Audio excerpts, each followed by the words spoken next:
So when I was in college at the University of Georgia some time ago, I decided to write down on a piece of paper all the things that I wanted to do outside of course, taking my course load and graduating and doing all that stuff.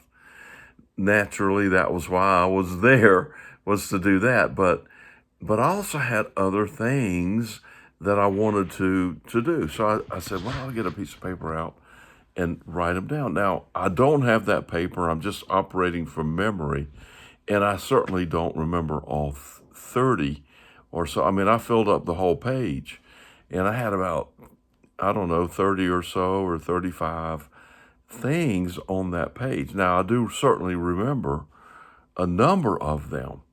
And so one of them was jump out of a plane with a parachute. And the parachute part is pretty important. At least it was for me at that time. And so another one was get my scuba card. Take whatever courses you need to get certified and become, so you could be a scuba diver. And another one was travel to Europe. I was pretty specific. I wanted to go to Europe. I didn't really care where, but I did want to go. And another one was I wanted to get my pilot's license, and those were the big ones. And there was a bunch of little ones in there as well. And so I wrote them all down.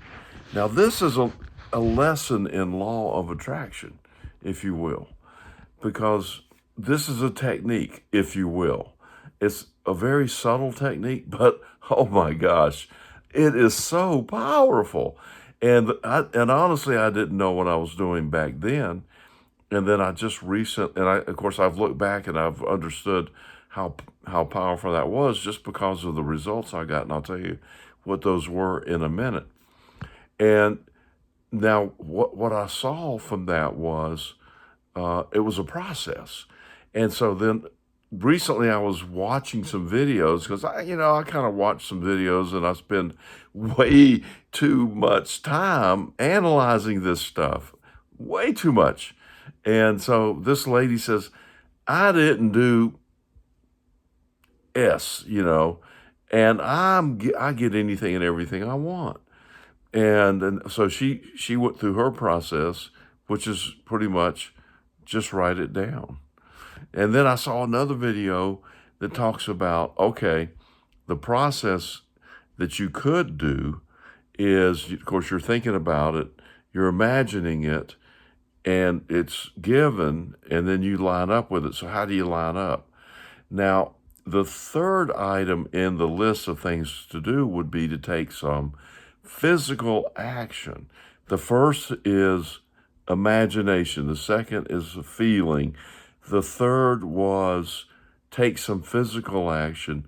And then the fourth, which was the most powerful, was to simply write it down. And that had the most focus energy in it, because now you're actually taking physical action.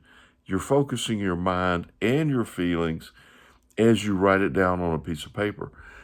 So now I am seeing how powerful this methodology is.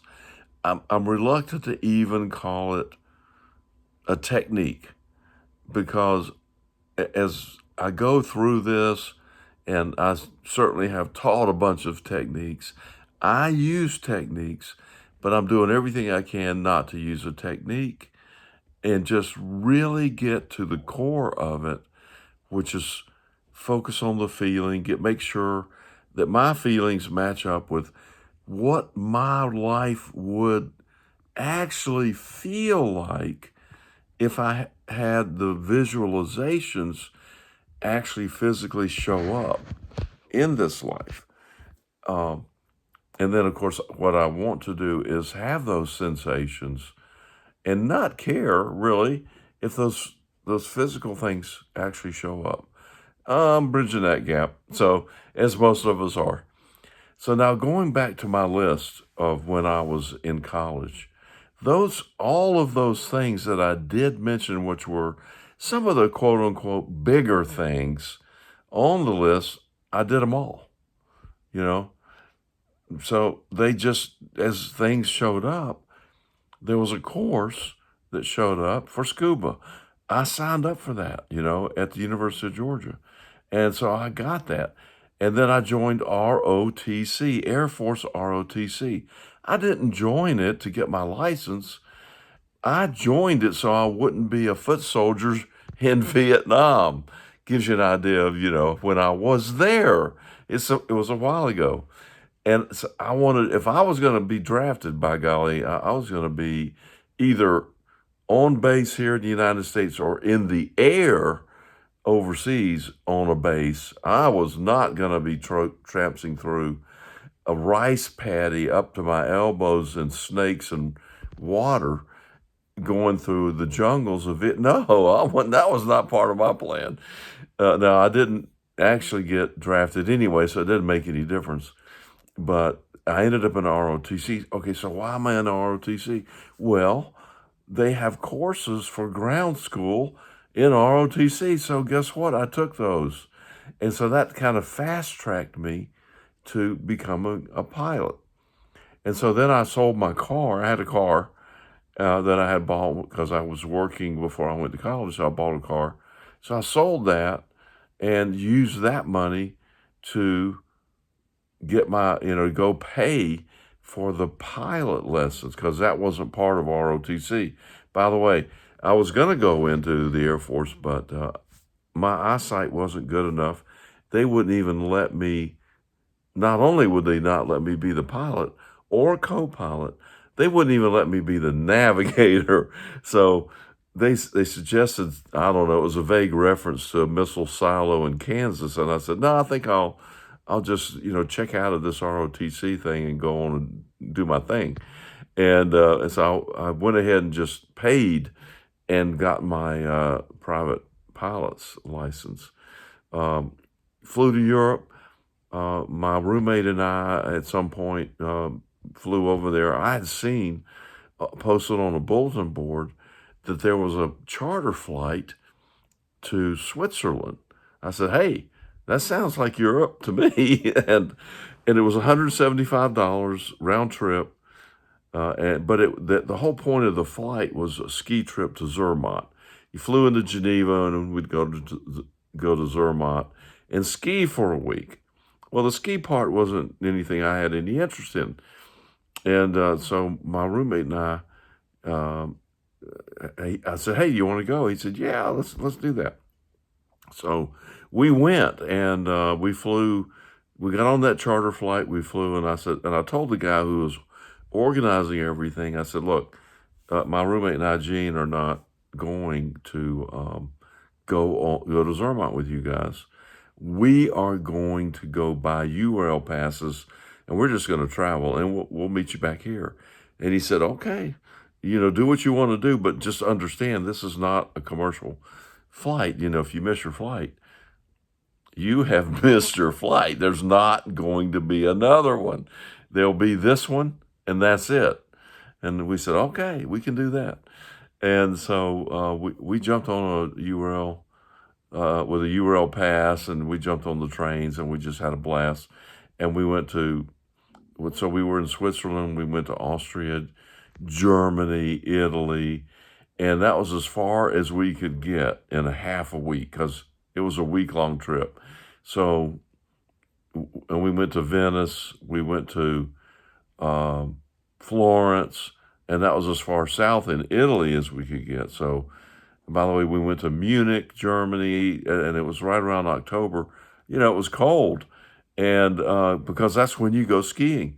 So we went and we went to the Hofbräu House. We just had a good time, and I fell asleep standing up in the train one time because we were just on the go the whole time.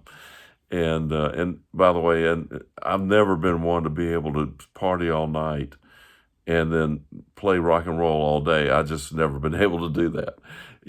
I'll get to, 12, 1, 2 o'clock, That's it for me, man. I'm done. And now I have to go to sleep. So that's, I was standing up on the train. It was probably 1 or 2 o'clock in the morning, and I was out. There must not have been a place to sit down. I don't remember. That's a long time ago. Anyhow, and so we roll back into Geneva, and we're on a bus heading to the airport, and then right beside us rolls up the bus that just got back from Zermatt. Wow, that was amazing. And they looked over, we saw them, they saw us, we waved.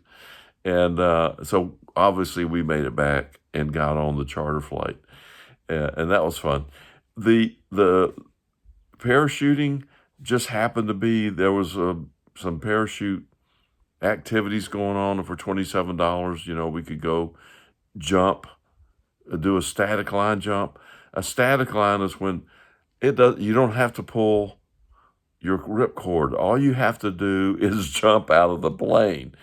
And then there was a Velcro cord that would just pull your chute. And I was supposed to do what they call a dummy ripcord pull, where you come in and do this. Well, I didn't do that. I just jumped. And oh my God, I've never been so scared in my entire life, ever, not before and not since.